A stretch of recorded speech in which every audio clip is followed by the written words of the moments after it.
Bonjour à tous, bienvenue sur ma chaîne C'est Beautiful for Us. Aujourd'hui on se retrouve pour une nouvelle vidéo, je vous en avais déjà parlé.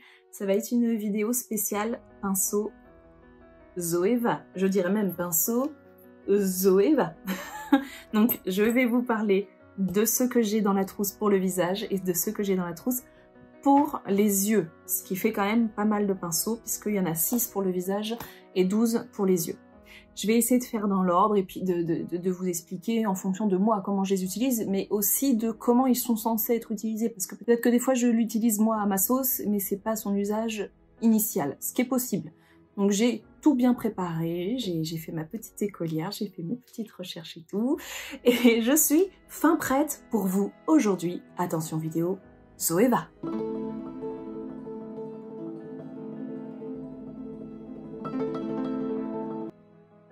Voilà, donc là je vous propose c'est de commencer par ma trousse visage. Donc la trousse, elle a un joli petit fini, j'aime beaucoup le rose vif à l'intérieur, je trouve que franchement ça pète, c'est joli. C'est féminin et en plus c'est facile, ça passe partout. Donc la trousse déjà impeccable. On passe ensuite directement au pinceau, parce que je suis comme ça, on enchaîne, allez. Et donc là on commence avec un pinceau qui est classique dans les pinceaux visage, c'est le numéro 102 qui sert bien sûr à appliquer son fond de teint. Il est super doux, il est vraiment très agréable. Moi je les ai déjà nettoyés plusieurs fois, etc. Ils ne perdent pas leur poil et ils ont un prix qui est quand même abordable parce que si on compare le nombre de pinceaux plus le prix de la trousse, qu'on le divise par le nombre de pinceaux, bah franchement ça va. Donc bref, je m'emballe. Donc le pinceau donc à fond de teint qui est comme ceci et qui est vraiment facile, même si moi j'utilise beaucoup de fond de teint avec la Beauty Blender, il m'arrive quand même parfois d'en utiliser avec le pinceau. On enchaîne après avec le 105 qui a une petite protection qui est comme ça, donc légèrement conique, qui sert pour l'highlighter. Alors moi oui, Luxe Highlighter 105, donc qui est vraiment parfait en termes de forme pour pouvoir étaler son highlighter, pareil, souvent lavé, pas de poils perdus, impeccable, parfait. On enchaîne ensuite avec le numéro 106. Lui, il a un sacré tube. Hein. Le numéro 106, donc il sert, comme vous voyez, à appliquer une poudre. Il est vraiment bouffant, pareil, très doux. Il marche aussi bien avec des poudres libres qu'avec des poudres qui sont compactes. J'ai pas de préférence, il fonctionne bien avec les deux. Franchement, au top. Ensuite, nous avons le numéro 122 qu'ils appellent le petit stippling. Alors, le numéro 122, il est utilisé pour le blush. Il est assez rigolo, je trouve. Je sais pas si vous allez vous en rendre compte. Il a des poils légèrement plus longs que d'autres. Je sais pas si vous voyez bien à la vidéo. Il a des poils, il est un peu coiffé à la brosse, quoi. Je sais pas comment vous dire. Il sert donc pour les blushs crème, principalement. Moi, j'en utilise très peu. J'avoue que du coup, celui-ci, j'ai pas beaucoup de retours à vous faire sur ce pinceau-là. Il peut aussi être utilisé pour l'anti-cerne, mais je trouve qu'il est pas très pratique, surtout qu'on en a un qui est fait pour ça, que je trouve beaucoup plus utile. Mais bon, vraiment, les blushs en crème, moi, j'en ai pas énormément. J'ai pas beaucoup de retours sur ce pinceau. Si vous en avez, n'hésitez pas à me le dire en commentaire. Ensuite, nous avons le numéro 127, donc qui est un pinceau biseauté, comme ceci, facile. Hein. Vous vous doutez bien qu'il sert aussi pour le blush ou même tout ce qui est bronzer. Enfin, moi, c'est comme ça que je l'utilise. Ils disent Luxe Sheer Chic. Donc, j'imagine que c'est ça. Pour appliquer le blush en poudre, forcément. Celui-là, c'est pour le blush en crème, blush en poudre. Et effectivement, moi, ça, je l'utilise et j'aime énormément parce qu'il suit bien la courbe de la mâchoire. Je trouve que il suit bien nos petites joues, tout est impeccable. J'aime beaucoup l'aspect biseauté, ne pas avoir de pinceau biseauté, je trouve que c'est pas possible pour mettre du blush en poudre. Hop. Et nous avons justement celui que je vous parlais tout à l'heure, le numéro 142, qui sert donc pour l'anti-cerne. Je trouve franchement que c'est un format, vous êtes d'accord, qui est quand même plus facile, plus maniable quand on veut utiliser son anti-cerne plutôt que l'autre, avec sa coupe à la brosse. Je trouve que celui-ci est plus maniable. Moi personnellement, j'utilise plutôt celui-ci ou encore une fois la Beauty Blender. Je crois que c'est sa seule utilité. Concealer, buffer, ouais. C'est déjà pas mal. Donc voilà pour les pinceaux du visage, que je trouve vraiment pour moi important d'avoir. Bon, sauf celui-là, sauf si j'achète un... Faut que j'achète un blush crème en fait, c'est ça. Il faut que j'achète un blush crème, il faut que je le teste. Haha. Ensuite, on enchaîne avec la pochette pour les yeux. Donc moi j'avais une pochette qui était, je pense, en édition limitée. Ils appellent... je me souviens plus comment ils avaient appelé ça, je crois que c'est écrit à l'intérieur... Non, même pas. Enfin bref, à l'intérieur c'est aussi le même rose, satiné, qui est très très joli. On a les détails un peu, je dirais, art déco sur la fermeture, mais on retrouve également ces petites choses sur le pinceau. Sur tous les pinceaux, vous avez le même dessin et une écriture un peu particulière qui est vraiment sympa. Le pinceau en lui-même, ça change pas quelle que soit la couleur, mais moi j'ai craqué sur cette petite teinte rose poudrée. Donc voilà, donc là en fait, veuillez m'excuser, il s'agit bien donc de la collection Screen Queen, hein, c'est écrit sur tous les pinceaux, donc si je loupe, hein, franchement, je vous en prendrai un plus gros, c'est écrit dessus aussi, voilà, Screen Queen, voilà, c'est la collection Screen Queen.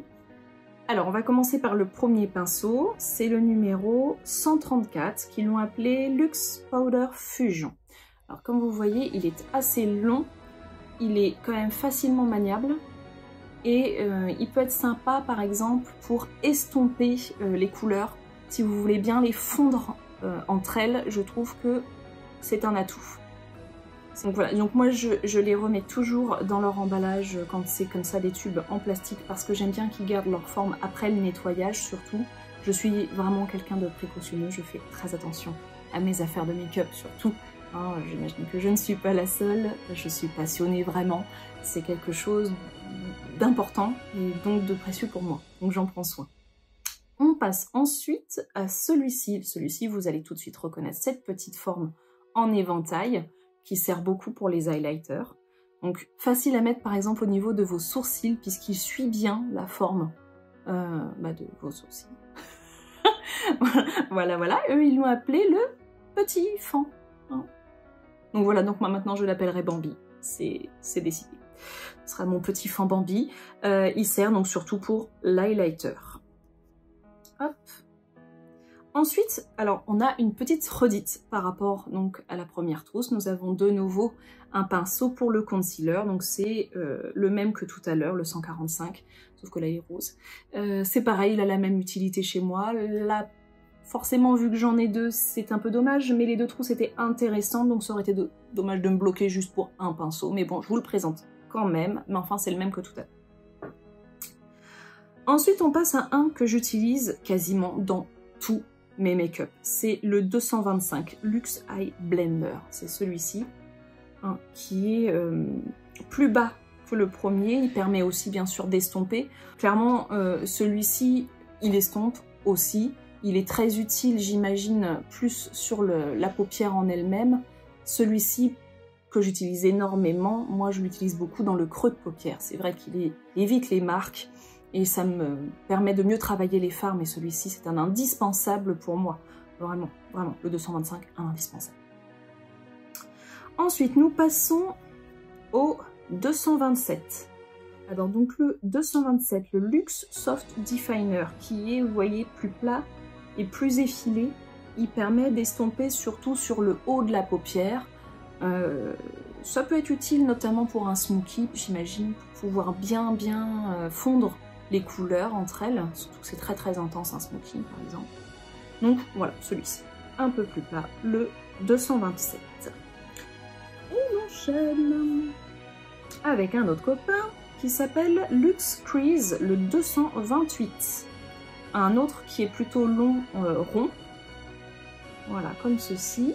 Voilà, donc celui-ci, il sert vraiment à appliquer et à estomper dans le creux de la paupière. Il permet vraiment d'allonger le regard et de travailler vraiment cette zone de façon plus intense. Donc voilà, celui-ci, très bien aussi. On va aller sur un autre que j'utilise énormément également. Vous le voyez beaucoup dans mes tutos make-up, c'est le 230 Luxe Pencil. Lui, je l'aime énormément. Moi, je l'utilise vraiment beaucoup. Que ce soit pour le ras de cils, que ce soit pour le creux de l'œil ici, ce sont vraiment Il a une forme un peu crayon, un peu pointe, qui me permet d'être précise dans ce que je fais. C'est vraiment l'utilité que moi je lui donne. Voilà. Et quand j'ai fait mes recherches, et ben c'est exactement à ça qui sert. Donc jusque-là, je me trompe pas trop. Tout va bien. Je m'en sors pas trop mal. Mais vraiment celui-ci, pour moi, encore une fois, un indispensable. Je vous le recommande à 3 millions %, le numéro 230. Ensuite, un autre pinceau que j'utilise beaucoup, le 234 Luxe Smoky Shader. Encore une fois, un pinceau plat, plus court que l'autre tout à l'heure, je dirais moins effilé.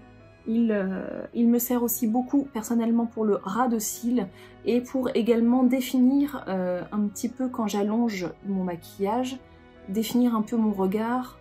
Il me permet en fait de mettre un guide, si vous voulez, avec le fard à paupières. Voilà, donc dans le descriptif, ils disent également qu'ils peuvent beaucoup être utilisés pour mettre donc, le make-up au niveau du creux du centre de la paupière. Moi, je sais qu'à ces endroits-là, j'utilise beaucoup de fard à paupières irisé et donc bah, je les mets beaucoup plus au doigt. J'ai plus l'habitude effectivement de me servir de mon doigt pour les fards irisés. Je trouve ça plus facile et plus maniable. Ensuite, nous avons le 239 Luxe Soft Shader. Vous allez vous dire, mais qu'est-ce qu'il y a de là comme pinceau? Il y en a 12. Je vous rassure, on est presque au bout, on y est presque. Donc c'est de nouveau un plat qui est plus large quand même sur le côté. Ce pinceau-là, il sert vraiment à appliquer sur la paupière mobile, du fard à paupières, etc. Mais encore une fois, moi, c'est pas celui que je vais utiliser. Par contre, encore une fois, pour un Smoky Eyes, par contre, oui. Il permet d'estomper et d'appliquer les couleurs de façon plus facile. Pour un Smoky, je le recommande carrément. Ensuite, plus que 3. Nous avons le numéro 241, Precision Smudger. Precision Smudger. Voilà. Qui est comme ceci, tout fin, avec ces petits poils vraiment qui sont très serrés. Il est très précis, du coup. Et c'est pareil, lui, je l'utilise beaucoup en ras de cils ou même en haut pour faire... pour appliquer un peu de l'eyeliner poudre, on va dire ça comme ça. Il est très précis, très précis. Par contre, il n'est pas biseauté comme celui-ci dont je vous parlerai après. Donc il faut faire attention à y aller par petit à coup. Il est aussi très pratique pour estomper un crayon. Par exemple, si vous avez mis un crayon au ras de votre cil, en haut, en bas, n'importe, il permet de l'estomper, de le travailler de façon assez facile. Il est très important aussi, ce pinceau. Ensuite, nous avons un petit rikiki, comme ça, donc à sa protection. Hop, et tout petit. Je ne l'ai jamais essayé encore. Celui-ci, il sert surtout pour appliquer du liner gel. Je n'ai pas de liner gel. Fine Liner numéro 315. Voilà, il a cette courbure qui, je pense, aide vraiment pour travailler, faire son ailette et faire donc son trait d'eyeliner en gel. N'en ayant pas, il n'a pas encore servi, ce qui ne serait peut-être pas tardé un jour, il faudrait que je tente. Et le dernier, le numéro 317, le Wing Liner, donc là l'ailette, vraiment pour faire l'ailette du liner, qui est comme ceci, qui est très fin et biseauté, et qui permet vraiment de faire son eyeliner poudre aisément avec celui-ci. Franchement, vous l'avez déjà vu dans la vidéo eyeliner où je me suis servi de celui-ci avec le scotch. Je sais pas si vous vous en souvenez. Si vous ne l'avez pas vu, je vous invite à aller le voir. Il a été quand même pratique, il m'a quand même aidé à faire quelque chose de pas trop mal pour une première, je trouve. Et donc c'était celui-ci. Donc on arrive au bout. Je vous ai présenté donc tous mes petits pinceaux Zoeva. J'ai bien sûr d'autres pinceaux, certains chez Sephora, certains de chez Yves Rocher, certains même que j'ai eu dans des palettes Anastasia Beverly Hills ou même Urban Decay, mais qui globalement reviennent. C'est ce type de pinceau, donc moi j'aime beaucoup utiliser les Zoeva. Je n'ai jamais essayé d'autres pinceaux. Si vous avez des pinceaux chouchous, n'hésitez pas à m'en parler en commentaire. Je serais ravie d'en apprendre plus donc, sur le monde des pinceaux, parce que c'est pareil, hein. Je peux vous en montrer un et vous pouvez très bien me dire « Ah oui, mais moi j'en connais un, par exemple de la marque Hourglass, encore mieux, plus biseauté, plus fin, plus fibre, plus serré, ou j'en sais rien, c'est un exemple, je dis ça comme ça. » Bien, n'hésitez pas dans ces cas-là à m'en parler, je serais bien curieuse. Si cette vidéo vous a plu, je vous invite à mettre des petits plus pour m'encourager. N'hésitez pas à vous abonner, à mettre la petite cloche pour ne rien manquer. Je vous dis à bientôt. Moi, c'est toujours un bonheur d'être là avec vous. J'espère que vous passez vraiment des bons moments. À très vite.